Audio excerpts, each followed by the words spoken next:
KS kettle form channel நண்பர்களுக்கு வணக்கம்ங்க. Shorts வீடியோவில் நம்ம 15-11 மாதம் சினைங்க சுழி சுத்தமான மாடு காங்கியத்தில் வந்து பார்த்தீங்கன்னா காரம்புல வரக்கூடிய காரி சுழி சுத்தம் காராம்பஸ் மாடு அப்படிங்கிறது காரி மாடு காங்கி மாட்டில் காரி மாடுங்க. மாடு எல்லாமே வந்து பார்த்தீங்கன்னா கருப்பாக இருக்கும். இது 8 மாதம் சினைங்க கறவை காலணிக்க வேண்டிய சாதாரண 40 45 நாள் அந்த மாதிரி மாட்டில் நல்ல பெருவெட்டு மாடு சுழி சுத்தம் ஆண்கள் பெண்கள் எல்லாரும் மாதம் சினைங்க மாட்டில் குவாலிட்டியான கால் அணைக்காமல் வரக்கூடிய அழகு லட்சணத்தில் சிறந்த மாடு காரி மாடு கூடிய கண்ணு கரெக்டாக முடிச்சவங்க பல்லு 8 பல்லு வந்து முளைச்சிட்டு இருக்கு. சுழி சுத்தத்துக்கு கேரண்டிங்க 40 to 45 நாள் பால் வர கேரண்டி ஆண்கள் காங்கிகள் எல்லாருமே பிடிச்சிக்கலாங்க. விற்பனை விலை வந்து பார்த்தீங்கன்னா 1,17,000 ரூபாய் சொல்லி ஒரு 2 லிட்டர் மாட்டோட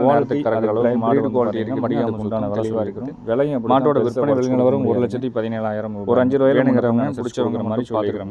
அதே மாதிரி விருப்பம் இருக்கிற விலை வீடியோ பார்த்துட்டு தெளிவுபடுத்தி பெருசாக நம்ம குறைச்சி கொடுக்க முடியும். விற்பனை 1,17,000 நம்ம போட்டிருக்கிறோம். விருப்பம் இருக்கிறவங்க பிடிச்சதுன்னா பார்த்துட்டு மேலே கொடுத்துருக்க நம்பரையும் என்ன தேதியும் பதிவிட்டிருக்கோம் தெளிவாக கூப்பிடுங்க.